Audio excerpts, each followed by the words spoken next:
If you've got the knowledge of how to live here, this environment is one of the last remaining Gardens of Eden on Earth.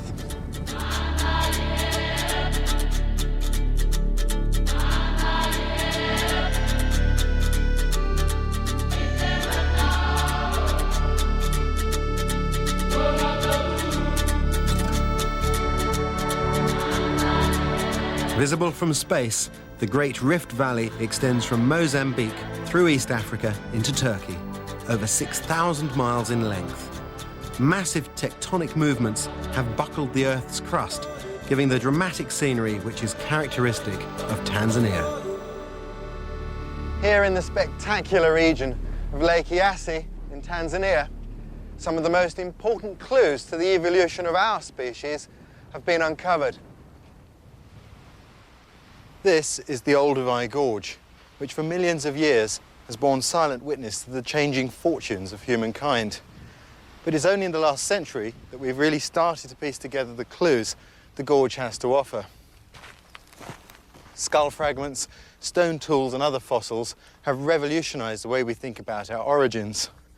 For me, the most intriguing of these clues are a set of footprints left here in volcanic ash over 3.5 million years ago.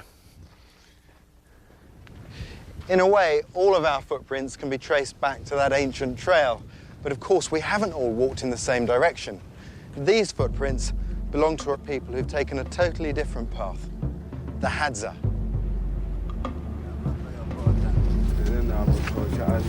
Numbering less than 1,000 people, they inhabit the lands around Lake Eyasi, an area of 1,000 square miles.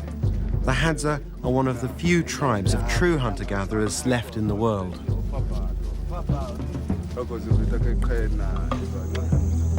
In this semi-arid bushland, the bulk of their food is obtained by collecting berries, roots, and honey from wild bees.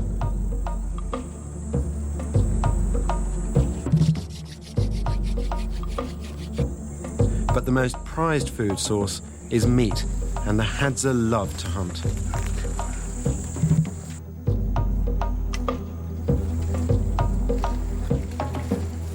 They see Dik-Dik.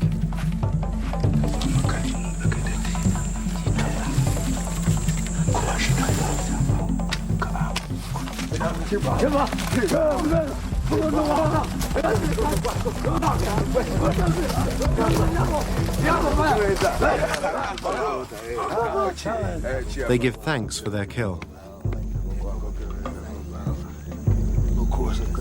For thousands of years, the Hadza have lived in harmony with their environment, taking from it only what they need.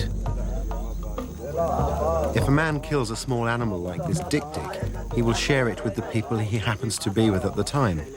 If he kills a large animal like a buffalo, then the Hadza will up camp and move to the kill. It's easier.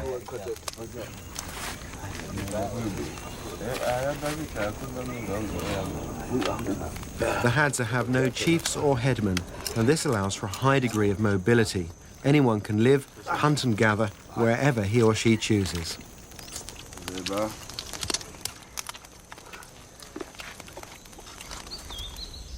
Rock outcrops like this are called kekatetehe, and they're important places for the Hadza, enabling them to look out for wild game and approaching strangers.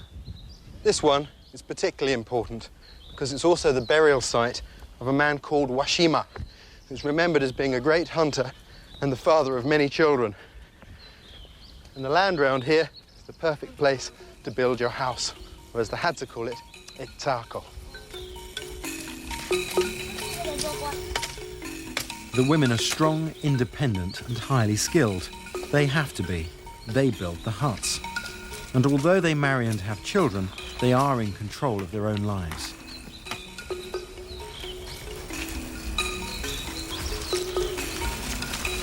They intertwine branches to make a beehive-shaped frame, which is covered with grass. The whole process only takes about 2 hours.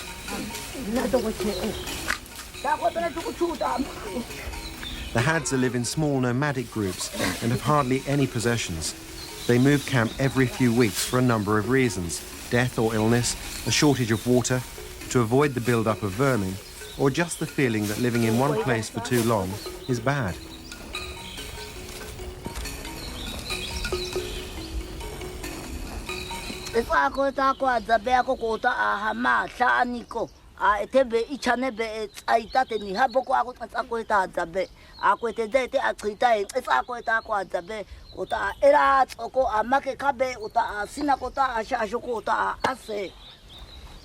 She's also told me that this fireplace isn't just for cooking, it's for protection, helping to keep out any dangerous animals.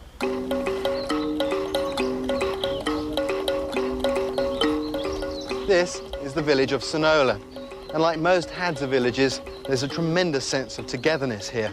The people enjoy each other's company, spend a lot of time together, sharing their possessions and their food willingly. While the men take care of hunting matters, the women spend a lot of time collecting and preparing food. Although chores often simply become social events. The children here experience almost unlimited freedom, although by necessity they have to become extremely self-reliant.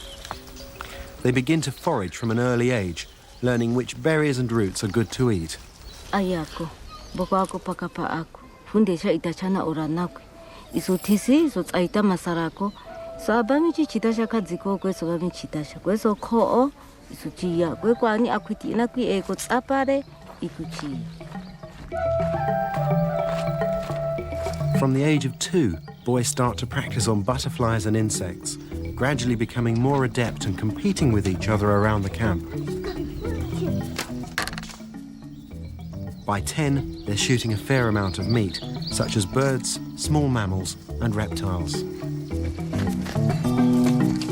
Siminiko, ngobabe, pamoja, and ekwa. Ashungu. Limibii, kadzikuicha, kakachana, isito tamanako, isidzata, bamiya mupumudziko icha limibii.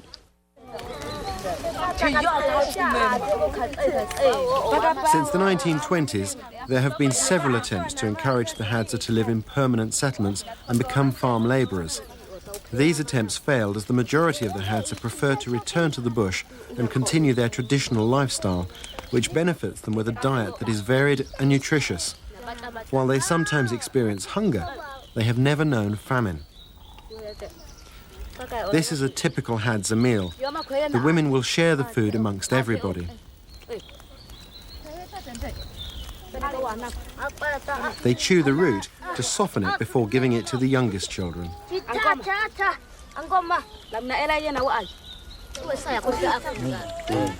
The Hadza are joyful people and like to dance. They'll dance if there's food, they'll dance if they're hungry. They'll dance if there's a sickness or there's good fortune. It bonds them together, and they will walk for miles to join the dance. They're resourceful and adaptable.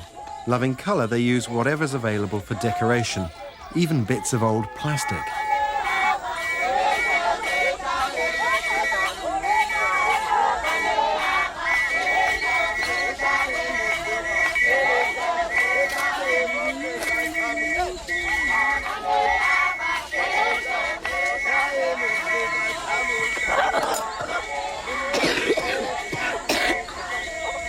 Kadzikosa uchobuni yako talaka apota hako.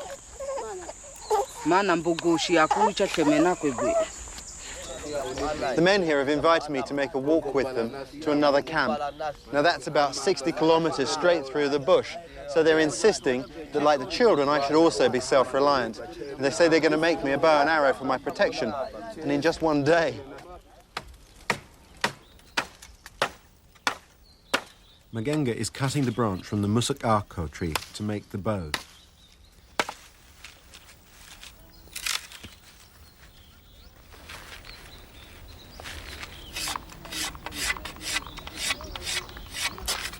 He scrapes off the bark and shapes the wood. To support the bowstring at the base, he's tying on a piece of old cloth, and then at the top he uses a strip of bark from the emberico tree.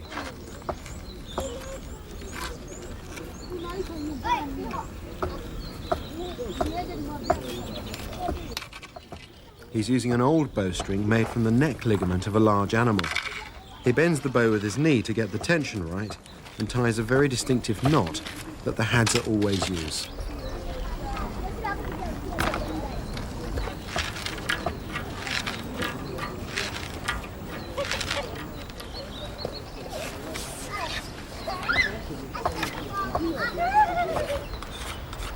Now he's making me an arrow, and as any archer knows, that's even more difficult than a bow. He makes a nock which fits the bowstring and then straightens it.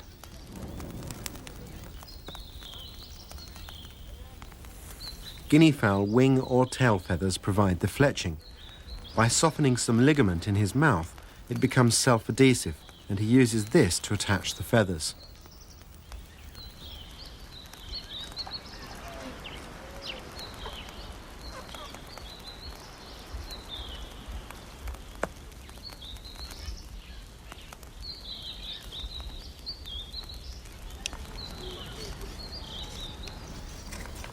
He roughens the point of the arrow to receive the barb.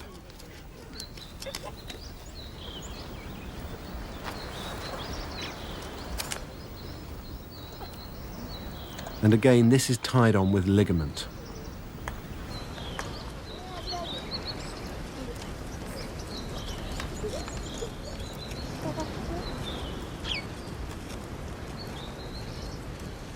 Well, that's quite incredible. I've been watching this now most of the day, and that's all it's taken for this man to make this bow and this arrow, which is barbed and intended for getting birds. And just with a knife, he's been able to fashion this beautiful arrow. Thank you, Nubea. Thank you. And try it.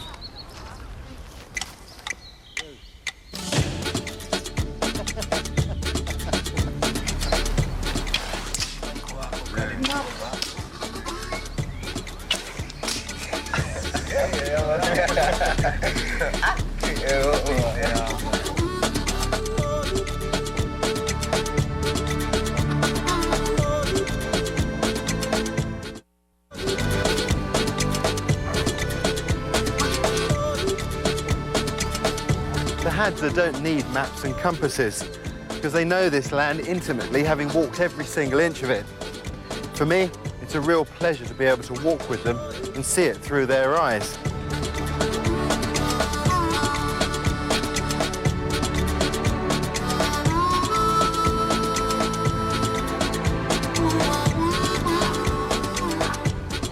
Guys have been telling me that rivers like this crisscross their territory, and that when the rains come, they can flood from dry beds to torrents in minutes and just as quickly fall again.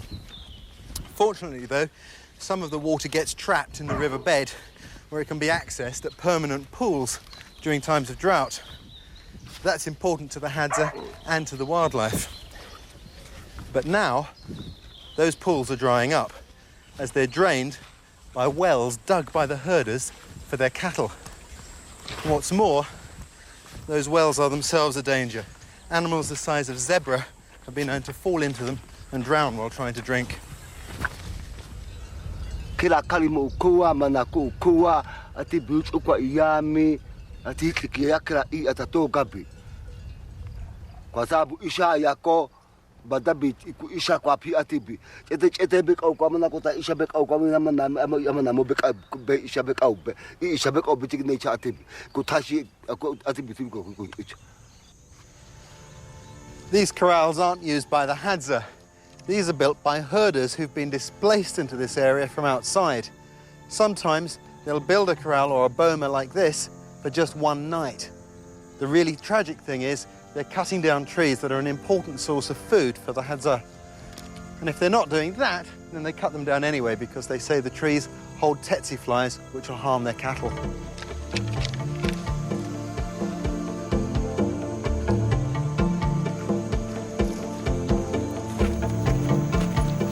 In the bush, you're constantly on the lookout for any danger, as well as a bite to eat, like the incredibly sweet Indushibi. Indushibi, uchata, abikota atakwa, abiondoshi onipi, makuzu ako kota atakwa kutibewa ikweta. Ise akancha paka ezana, basi yosekeme ota atone ishina. Wela pina klama, ise hakaklama se takwa.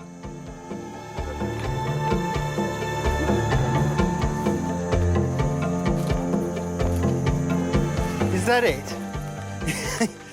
Is that what you've dragged me up here for? This is Klahako, yeah? You can see how far I've come. That is Lake Iasi in the distance, and the guys have dragged me all the way up here just for this. This is what they use to make their fire drill. So the working end is the thick end, and that has to be carved quite neatly, and then the bark is removed. You can see this stick is still quite green. It has to be allowed to dry out before it can be used. So why do they go to such lengths to get this stick? Well, the reason is it's of a superior wood. Most people in the world who use the hand drill for fire lighting prepare everything. The drill, like I'm making, and the piece that it's going to drill in, and then carry both of those bits with them. Because this drill is so good that they can go to almost any tree, break off a dead branch and make fire.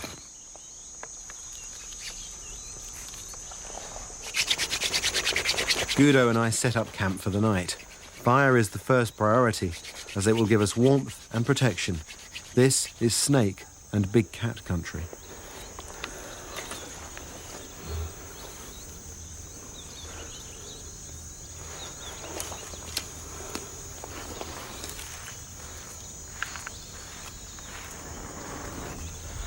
The others are off doing what they like best: hunting. It's a matter of prestige to use a powerful bow. They can be about 5 feet long and require a pull of over 100 pounds. And like bow hunters everywhere, the Hadza rely on their ability to stalk close to their prey.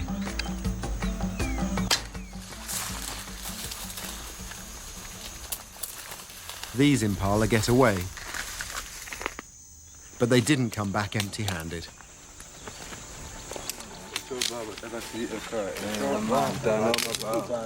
Dik-dik are a small antelope, still abundant in this area where other game is disappearing.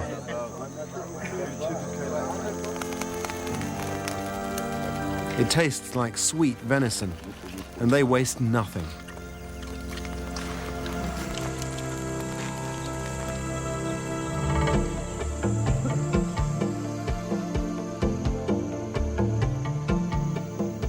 Nightfall is the favoured time to hunt. The Hadza climb a tree at dusk and look out for telltale movement in the bush.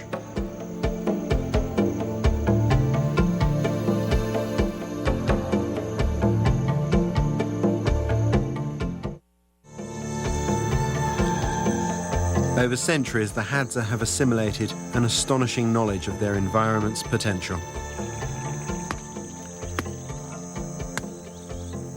This amazing plant is called the desert rose, or panjube in Hadza. It's lethal. This is one of the few places it grows. They come here to prepare their arrows to hunt larger game.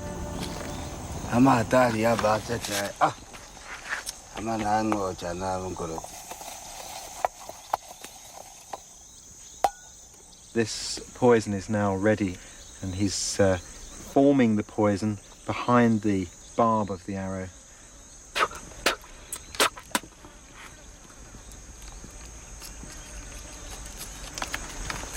Thank you. There we are. It's finished. Guido's told me that this poison that he's made today is particularly strong and it's extremely dangerous. Before he moulded it, he carefully checked that his fingers had no cuts on them, because if this poison got into any cuts, even a small one, he'd probably die. Now, when this is in use and an animal's been shot with it and died, they have to be very careful to cut out the meat surrounding the wound so that nobody becomes poisoned. The only problem with this poison is it's extremely fragile. It's very easily damaged by moisture or from being knocked. So now that he's put it on, he has to wrap it up with leather to protect it.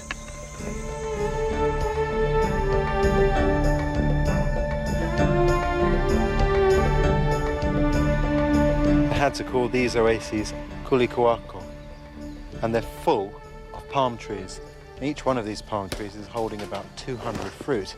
That's an awful lot of food for the Hadza. I feel like a vandal in the Garden of Eden. Yes.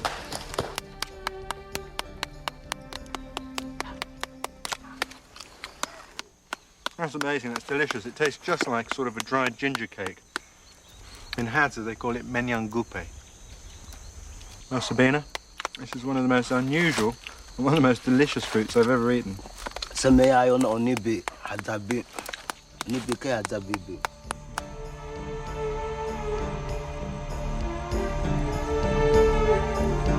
This is Leopard Hill. It gets its name from an old Hadza story about a group that came up here once looking for food. Well, there wasn't any. Well, one of the group, an old man, was a bit stubborn and very tired, decided he'd stay up here for the night on his own. The problem is, there was a leopard up here with the same idea, and it ate him. But whatever, this hill is a fantastic sight. It's a landmark that means I'm almost at Angola. I can tell you, that's a really welcome sight. Ray.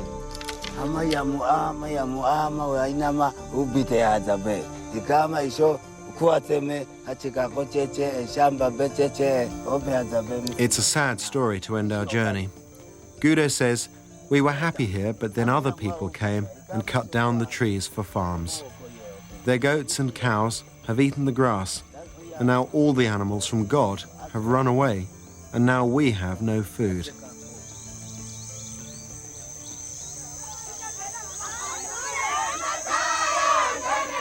However, they live in hope. From the outside, the Hadza may appear incredibly primitive, but in fact, they're anything but. In my time here, I've come to realise that they know this land better than anyone, and that they've developed a sophisticated knowledge that enables them to live here in harmony with the land and its animals. Skills which bring them immense freedom and happiness. But despite being some of the poorest people on earth, they have joy and liberty, values which our money simply can't buy.